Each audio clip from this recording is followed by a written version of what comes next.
Paz do Senhor, meus irmãos. Podem ficar sentados mesmo. Amém? Não precisa ficar em pé, não. Gostaria que nós abríssemos nossas Bíblias em Romanos, carta que Paulo escreve aos Romanos, no capítulo 1.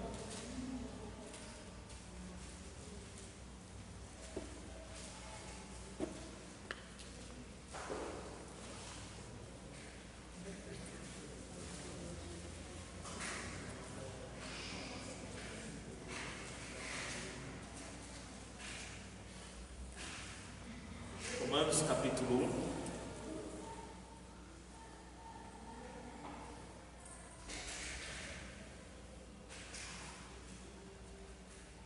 A partir do versículo 8. Né? Vamos ler a partir do versículo 8.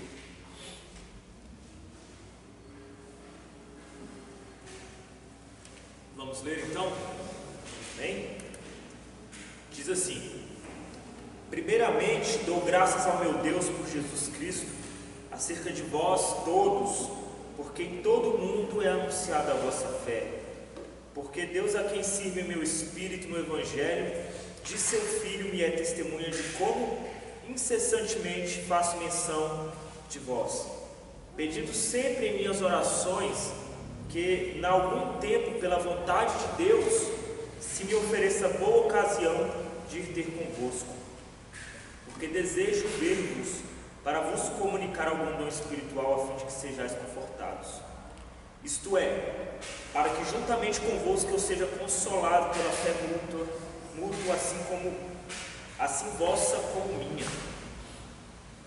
Não quero, porém, irmãos, que ignoreis que muitas vezes propus ir ter convosco, mas até agora tenho sido impedido, para também ter entre vós algum fruto, como também entre os demais gentios. Eu sou devedor tanto a gregos como a bárbaros, tanto a sábios como a ignorantes, e assim quanto está em mim, estou pronto para também vos anunciar o Evangelho, a vós que estáis em Roma. Porque não me envergonho do Evangelho de Cristo, pois é o poder de Deus para a salvação de todo aquele que crê, primeiro do judeu e também do grego, porque nele se descobre a justiça de Deus de fé em fé, como está escrito: mas o justo viverá pela fé. Porque do céu se manifesta a ira de Deus sobre toda a impiedade e injustiça dos homens, que detêm a verdade em injustiça. Porquanto o que de Deus se pode conhecer neles se manifesta, porque Deus o manifestou. Porque as suas coisas invisíveis, desde a criação do mundo, tanto o seu eterno poder como a sua divindade, se entendem e claramente se veem pelas coisas que estão criadas, para que eles fiquem inexcusáveis. Porquanto, tendo conhecido a Deus, não glorificaram como Deus, nem lhe deram graças, antes, em seus discursos se desvaneceram, e o seu coração insensato se obscureceu. Dizendo-se sábios, tornaram-se loucos, e mudaram a glória do Deus incorruptível em semelhança da imagem de um homem corruptível, e de aves, e de quadrúpedes, e de répteis.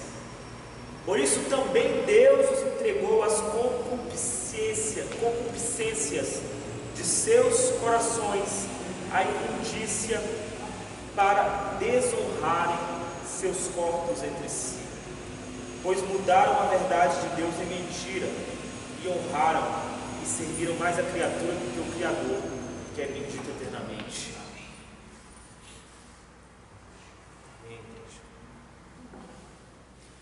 Paulo, ele está trazendo dois momentos diferentes. Primeiro, ele agradecendo a igreja, reconhecendo o testemunho daquela igreja, da igreja que estava em Roma, né? Apesar dele ainda não ter ido ver a igreja de Roma nesse momento, ele ainda não tinha ido lá.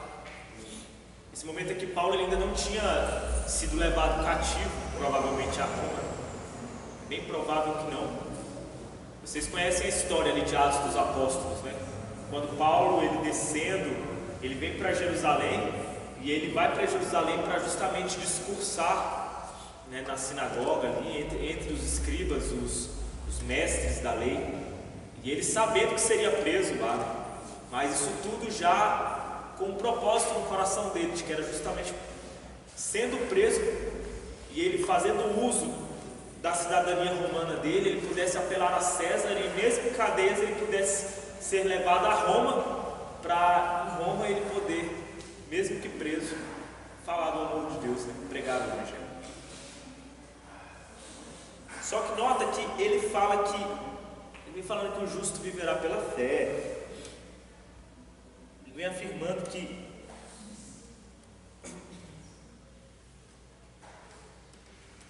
ele não tem vergonha do Evangelho, que assim nós também não devemos ter vergonha desse Evangelho, justamente porque ele é o poder de Deus para a salvação de todo aquele que crê nele.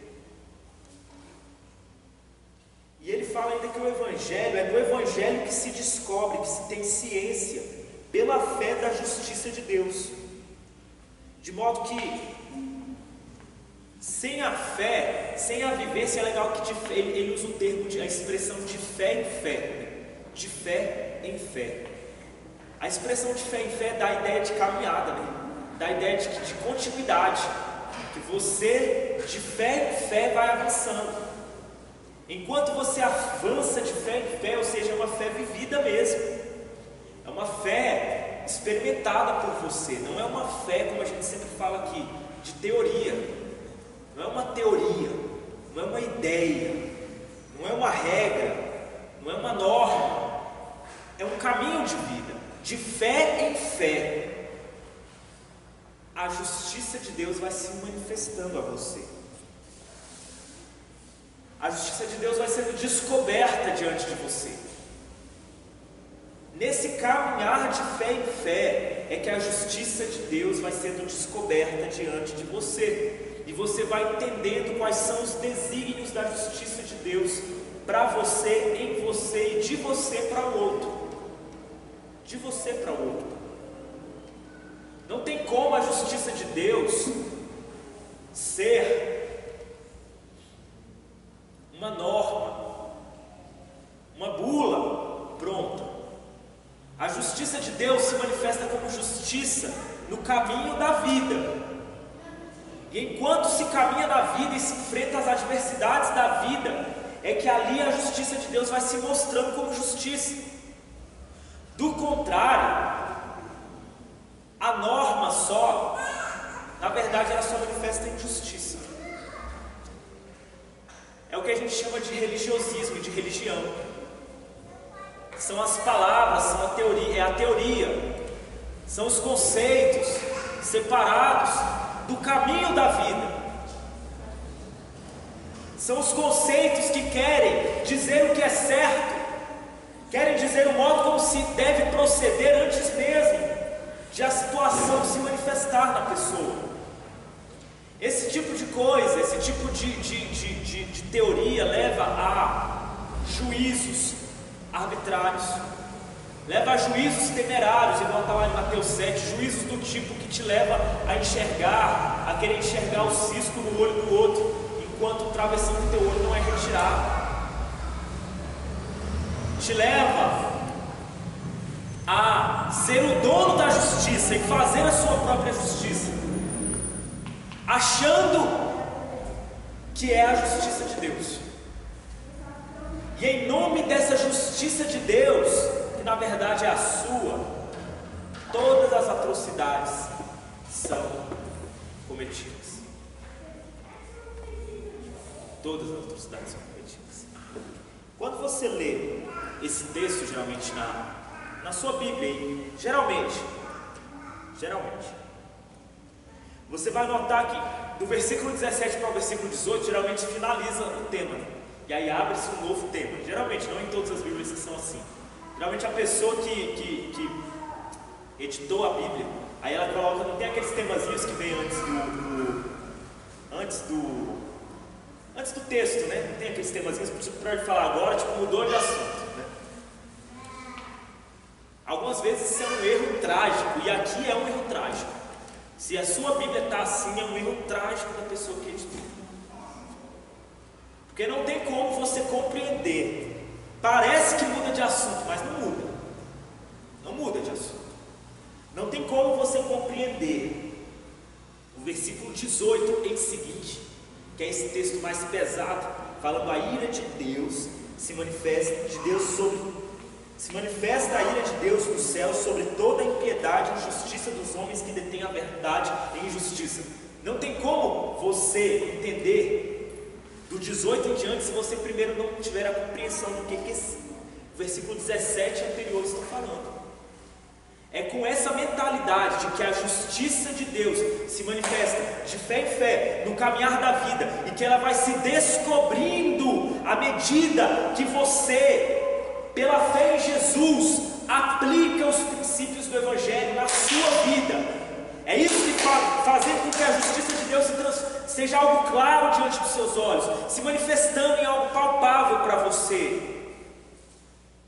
É somente assim que a justiça de Deus não se transforma na injustiça do versículo 18.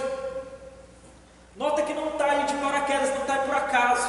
Primeiro ele fala, olha, porque se descobre a justiça de Deus de fé em fé, o justo viverá pela fé, ou seja, o caminho de vida do justo na fé descobre a justiça de Deus.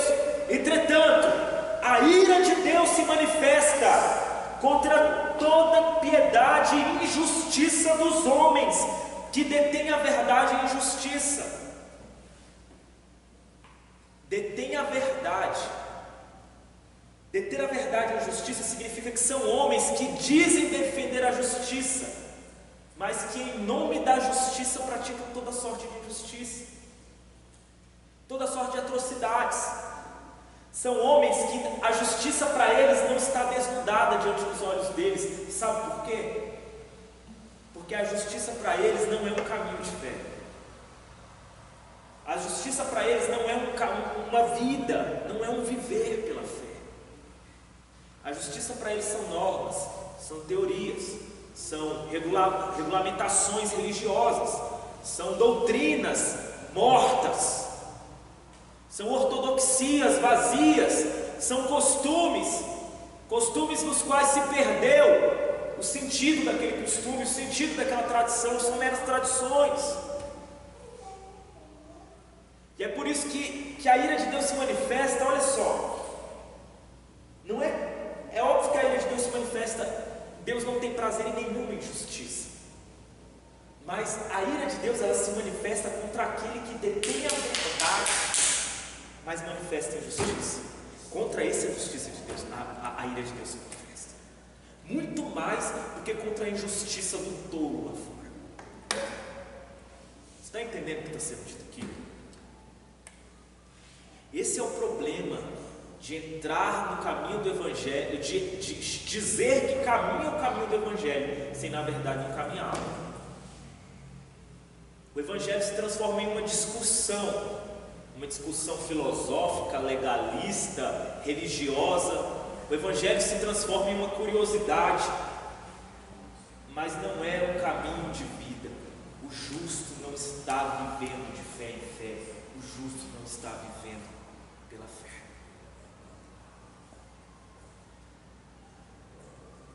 Meus irmãos, se você olhar para a história da humanidade, você vai perceber que nunca se matou em nome do diabo.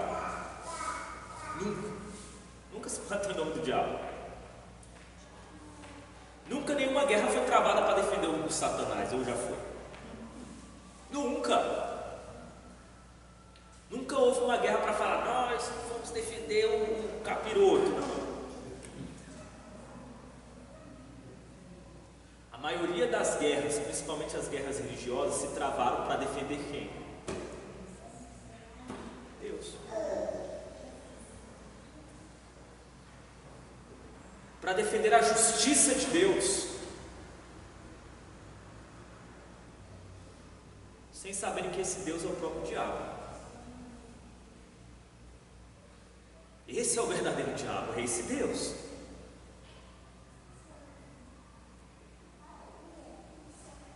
A religião e a fé fez com que eles se transformassem nos detentores, nos defensores do Evangelho. O Jordão sempre fala sobre isso, né? Os defensores da justiça, quando na verdade nós é que somos defendidos por ela. Quem somos nós para defender alguma coisa? Quando nós nos transformamos nos defensores da justiça de Deus e deixamos de simplesmente viver essa justiça de fé em fé no nosso caminho da vida, de modo simples, de modo natural. Então, meus amigos, nós substituímos a justiça de Deus pela nossa própria justiça, só que nós dizemos para nós mesmos que é a justiça de Deus. É o pretexto bonito para justificar a atrocidade. Todo mal de verdade, todo mal bem elaborado, todo mal que faz mal de verdade, ele sempre vem escondido por trás de uma casca de bondade. É um diabo que vem escondido por uma casca de Deus, como a gente disse aqui. Então você está defendendo na verdade o diabo, mas é um diabo com a casca de Deus, disfarçado de Deus. Todo mal que faz mal de verdade, toda maldade que realmente é nociva, ela está escondida por um pretexto enganoso, mas que dá ares de justificação para aquilo. Todo discurso que tenta negar a realidade ali que está diante dele, da pessoa, diante da sociedade, diante das pessoas, e tenta justificar essa atrocidade que é evidente, com um bom pretexto, isso é um mal nocivo de verdade, é um mal que faz mal, porque esse mal vai persuadir pessoas, esse mal vai arrebanhar pessoas, esse mal vai assassinar consciências. No fundo, ninguém é convencido de que aquilo é bem de verdade. No fundo, a pessoa, ela sabe que é mal, que aquilo não é correto. Mas essa casca soa como um pretexto, como um anestésico para a consciência da pessoa, de modo mais fácil. Faz com que o mal seja mais digerível. É como se você tomasse um veneno com gosto amargo. É ruim. O veneno já é uma coisa ruim, um gosto amargo do que valeria a pena. Então é como se você colocasse o veneno no meio de um bolo gostoso, para que se transforme mais, faça com que aquele veneno seja mais digerível, seja mais palatável, né, a você.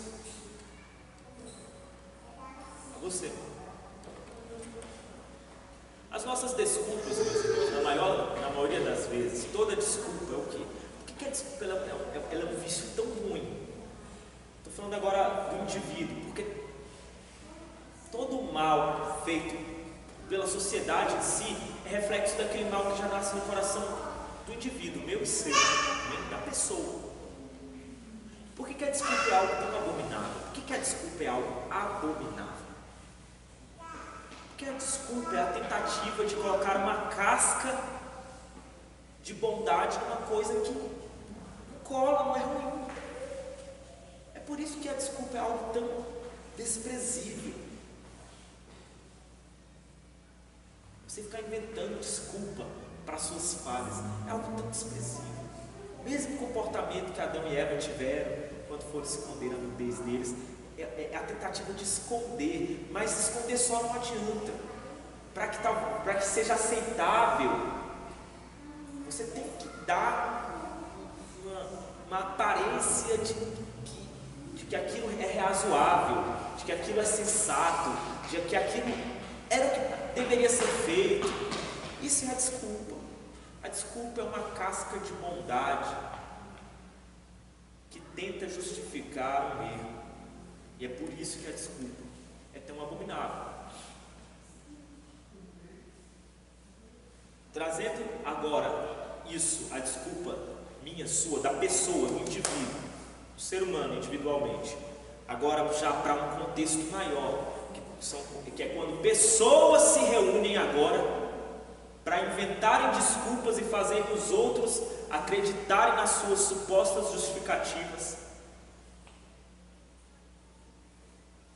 do mal que na verdade eles querem esconder com essa casca de justificativa, e começam a vender isso aos quatro cantos. Discurso esse que ninguém acredita a fundo, mas como eu disse, as pessoas vão aderindo, elas se deixam enganar. Não é que a pessoa é enganada totalmente, na maioria das vezes ninguém, eu já disse isso aqui outras vezes, na maioria das vezes ninguém é enganado totalmente, pessoal, ninguém. Existem casos que você realmente é ludibriado, mas na maioria das vezes é você que se deixa enganar, porque é mais confortável você se deixar enganar. É você que abaixa a sua guarda propositalmente, que abaixa as suas defesas, para se deixar enganar, se deixar levar por aqui. Era algo que você sempre teve vontade, apesar de reconhecer que aquilo é ruim.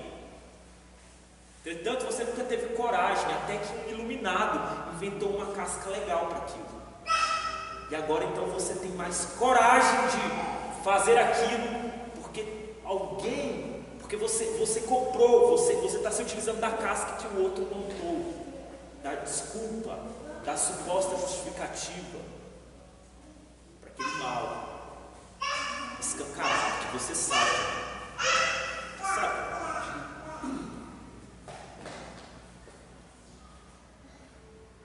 E assim, é isso que significa. É isso que significa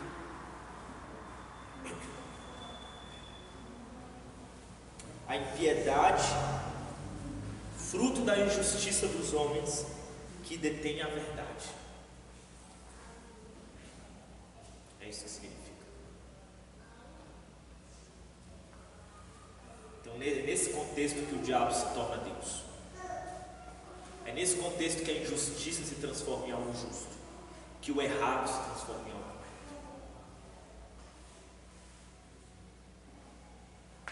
Que os valores, todo mundo fala inversão de valores, né? Mas ninguém para analisar o porquê que os valores estão sendo invertidos. Existe um porquê disso. A gente tem conversado em vários cursos de ensino sobre isso aqui. Existe uma razão. Nós já falamos de várias, e aqui vocês estão diante de mais uma.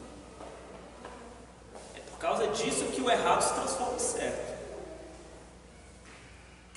Porque o errado adquire uma casca boa, uma máscara legal, um gosto agradável, para tornar digerível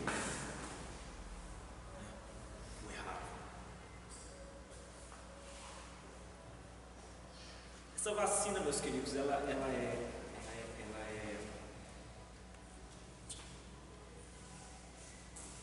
é muito útil para as nossas vidas nos tempos de hoje.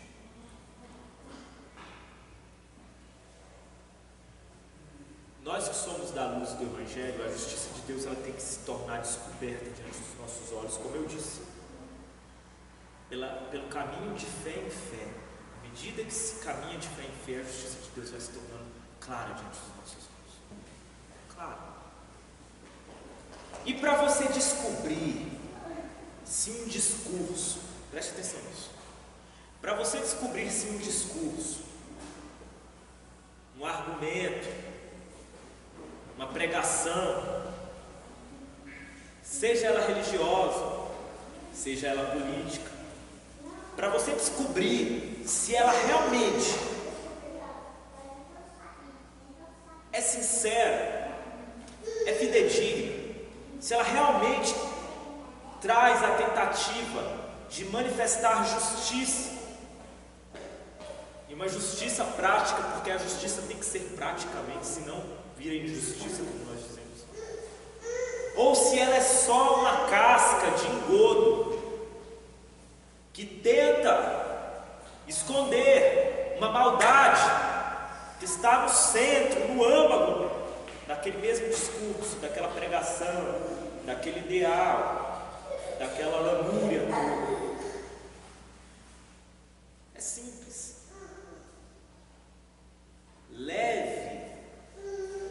que as pessoas estão dizendo, até as últimas consequências. Faça um exercício mental, leve aquilo até as últimas consequências e veja se dali pode sair alguma coisa boa ou se na verdade o mal vai se manifestando à medida que as consequências vão ficando evidentes. Há muito tempo atrás eu escrevi um texto sobre progressismo, que é uma ideologia política. Eu não vou entrar no mérito dela aqui. Ideologia política terrível. E eu lembro que no meu blog eu escolhi, eu vi uma imagem, que eu gosto sempre de escolher uma imagem antes dos textos, né? Uma imagem que tente descrever um pouco do que é o texto, que a pessoa já vê a imagem, já entra, já vai mergulhando ali na ideia do que está sendo dito, né? E era legal que o desenho era um homem com uma máscara, um homem, não tem aquelas toucas de bandido, né? O homem estava com aquela touca de bandido, né? Mas ele estava vestindo a máscara de uma pessoa normal, né? A máscara de como se fosse um rosto, né? Como se fosse um rosto. E eu falando que o progressismo era exatamente isso, eu não vou entrar no mérito do que seja isso aqui, não vem ao caso. Mas lá eu dei um exemplo de algumas coisas, o que é isso, que é o mal, é o ladrão vestindo o rosto de uma pessoa normal para esconder a sua verdadeira face de ladrão, né? Sua verdadeira face de ladrão. E aí eu lembro que eu, por exemplo, citava alguns exemplos disso, né? Falava sobre a questão do aborto, né? E eu falava, o aborto, por exemplo, todo mundo sabe que o aborto é algo terrível, que o aborto é uma carnificina, é algo desumano. Não tem como você dizer que a partir do momento que só quando a criança nasce e respira, que ela criou vida, que ela adquiriu o direito de ser humano. Como assim? Quando nasce a consciência? Ninguém não faz nem ideia do que é a consciência, muito menos de quando nasce a consciência. Ninguém faz a mínima ideia a partir de qual momento que a criança ali dentro sente dor ou não. E pior, ninguém tem o direito de decidir a vida de ninguém, só porque essa criança ainda não veio ao mundo. Eu tenho o direito de dizer que você não tem o direito de viver? Não tenho. E simplesmente porque essa criança ainda não se manifestou visivelmente, aí eu tenho o direito de encerrar o destino dela? De acordo com a minha vontade? Ou seja, porque eu quero, é uma coisa tão monstruosa, né? É a vontade da mulher que dá valor ao feto, né? Se a mulher quiser que ele tenha valor, então ele passa a ter valor. Isso é doentio. E se a mulher não quiser que aquele feto tenha valor, então ele não tem mais nenhum valor. Ele pode ser simplesmente descartado em qualquer tipo de procedimento. Ou seja, é como se não tem nada de diferente de eu virar para o Inaíus e falar: a vida do Inaíus só tem importância se eu quiser. É tão tirânico quanto isso. Eu acho que a vida do Inaíus tem valor, então ele tem valor. Agora, a partir do momento que não, para mim a vida do Inaíus não tem valor, então pode sentar o tiro dele, dar uma paulada na cabeça dele e matar ele. Porque eu quero, por causa do desejo de uma pessoa, da vontade de uma pessoa, alguém tem ou não valor. Isso é monstruoso. Só não vê isso porque no fundo todo mundo sabe que isso é monstruoso. Todo mundo sabe que isso é monstruoso. O mais apaixonado defensor do aborto, ele vai evitar essa realidade que eu estou falando para vocês, principalmente quando você confronta ele com esse argumento, porque é um argumento escancaradamente perverso. Não é um argumento, na verdade, né? É uma realidade escancaradamente perversa. Né? Se a mulher quer ter o filho, ou seja, se ela tem vontade, se o desejo dela dá valor ao feto, então se eu der uma porrada na barriga de uma grávida, eu respondo por aborto. Lesão corporal de natureza grave, gravíssima na verdade, né?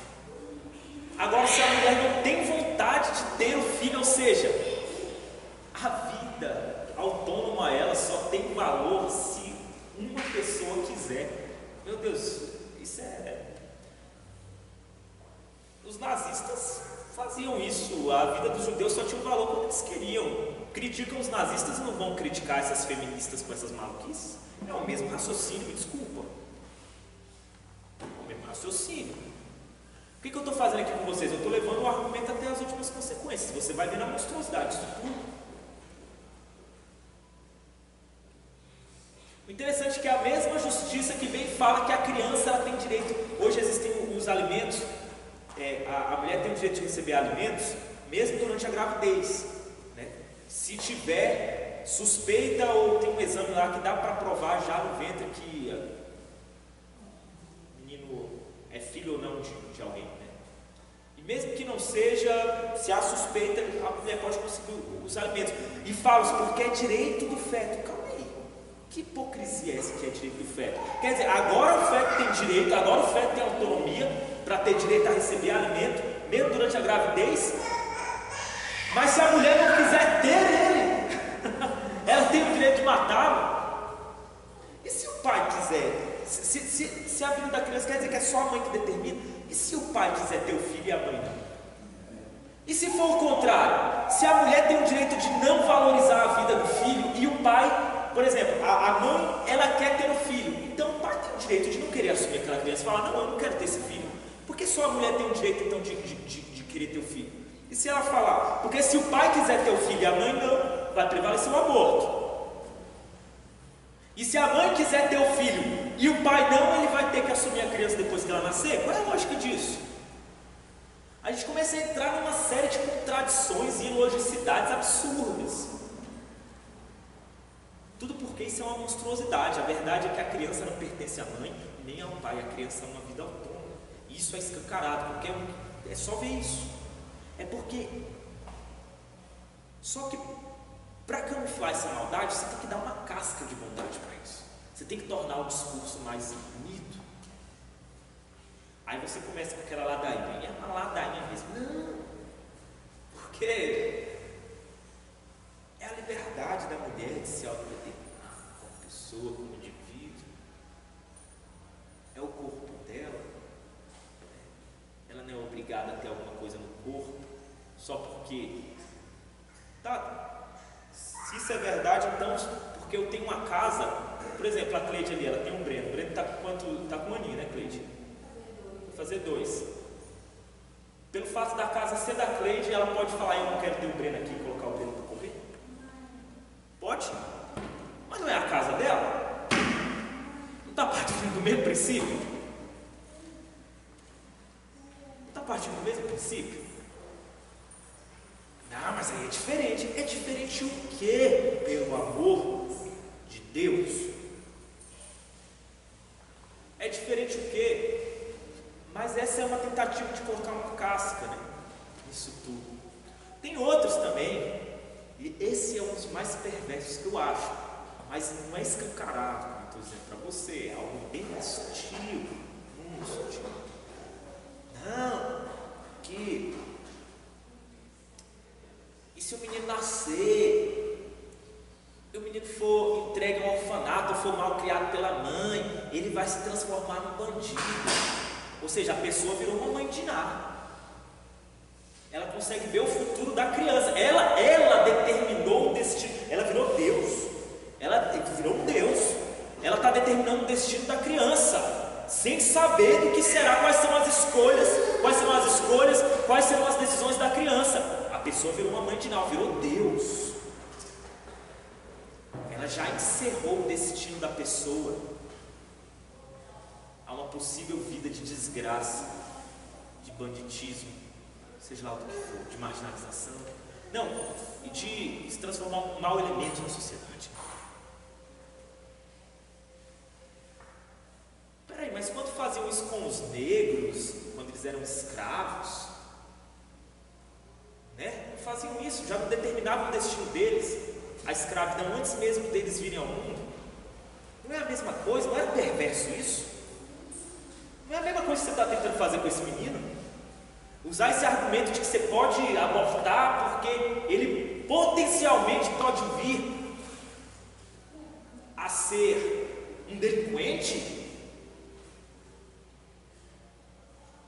Não é a mesma coisa? Mas nota que vocês estão vendo as cascas que são construídas? O argumento de que é mais ou menos a pessoa tentando te convencer que matando a criança ele vai estar fazendo um bem para a criança. Que tirando o direito de escolher da criança, você na verdade, não, eu estou fazendo um bem para a criança. Eu estou matando ela, eu estou fazendo um bem para ela. Ela pode se tornar transformada num bandido. Cara, é um negócio que chega a ser. É por isso que ninguém acredita nisso profundamente, tá? Ninguém. Porque é só um psicopata para ter isso como justificativa razoável. A pessoa tem que ser psicopata. E o interessante é que a maioria das pessoas que praticam aborto, e é legal, são mulheres de classe média, da classe B, da classe A, mulheres que têm condição de criar um menino. Que o menino não vai passar necessidade, não. A maioria das pessoas pobres, elas rejeitam, elas abominam a ideia do aborto. Sabia disso? E não é a maioria, não, é a maioria esmagadora dos abortos nessas clínicas clandestinas são realizadas por mulheres filhinhas de papai, que tem isso aqui, que são informadas, poderiam ter usado camisinha, DIU, o que fosse, Percebam que, mas o argumento lançado de cara, parece que está fazendo um negócio bonito, né? É isso que eu estou querendo mostrar para vocês, é a maldade com a casca do bem. Estou fazendo um bem à criança, estou fazendo um bem à sociedade. Eu sou utilitarista nesse ponto, né? Eu sou utilitarista, vai reduzir a criminalidade. O energúmeno. Quem é você para decidir o destino de alguém? Você é Deus? Segundo, você não se toca que a maioria das pessoas que querem fazer aborto são exatamente as pessoas que têm grana pouco. Até porque são dados. Terceiro, com essa justificativa, então, por que a gente não sai fuzilando todos os bandidos na rua, então? Se o argumento é fazer aborto para diminuir a criminalidade, então vamos matar esses caras tudo aí, pô. Seguinte, vamos matar pobre, vamos matar todos os pobres. Porque se um feto sem condições, ele é um potencial transgressor da lei, um pobre também é um potencial transgressor da lei. Eu estou dizendo isso de acordo com o raciocínio deles. Então vamos fazer o seguinte, vamos matar os pobres. E aí a gente acaba com os potenciais criminosos. A gente acaba. O raciocínio não é o mesmo. Porque isso é atrocidade. Por que isso é atrocidade? Né? Isso é atrocidade quando não é relacionado ao feto, ao que se quer defender, né? A sem vergonhice, me desculpa, a sem vergonhice de quem defende uma coisa dessa. Entendeu?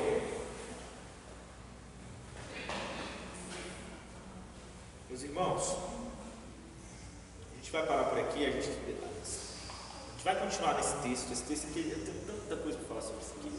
Eu estou falando sobre esse assunto e eu estou mostrando para vocês o quanto isso se aplica não somente ao ambiente religioso. O ambiente religioso está cheio disso. Mas nos últimos anos, graças a Deus, nós temos pregado sobre essas abusividades que têm sido cometidas dentro da igreja. E o juízo tem que começar da nossa casa mesmo. E eu acho que o juízo começou da nossa casa, amém? Os irmãos sabem o tanto que é perverso a teologia da prosperidade, esses sentimentalismos bobos, essas técnicas de manipulação. A gente já falou isso para vocês. Nota que a gente não está sendo hipócrita aqui. Eu não estou tratando primeiro lá de fora para depois tratar daqui. A gente sempre falou sobre a apostasia, os falsos mestres, os falsos profetas, do qual se aplica perfeitamente a esse texto. Mas notem que esse texto, como você vai ver lá na frente, quando fala que Deus nos entregou a isso, você vai ver que não é somente aplicado, Paulo não está descrevendo uma realidade somente da igreja, enquanto aberta aos falsos ensinamentos, mas ele também está descrevendo uma realidade do mundo que vai caminhando para isso, que vai ser entregue a essa imundícia, porque é o mesmo Espírito, meus irmãos, e é isso que eu quero que vocês entendam. O mesmo Espírito que atua num falso mestre é o mesmo Espírito que atua nesses falsos moralistas, nesses paladinos do bem, que de bem não tem nada, que só se revestem de casca de bondade, mas que são maus pra caramba. São maus pra caramba, que doutrinam, que falam de coisas extremamente perversas. Amém? É o mesmo espírito demoníaco que guia. Os falsos mestres é o espírito que guia essas pessoas. Amém? Então a gente vai continuar sobre isso na quarta-feira que vem. Eu espero que nós tenhamos a oportunidade, se Deus assim quiser. Amém? Eu agradeço a oportunidade, meu Deus.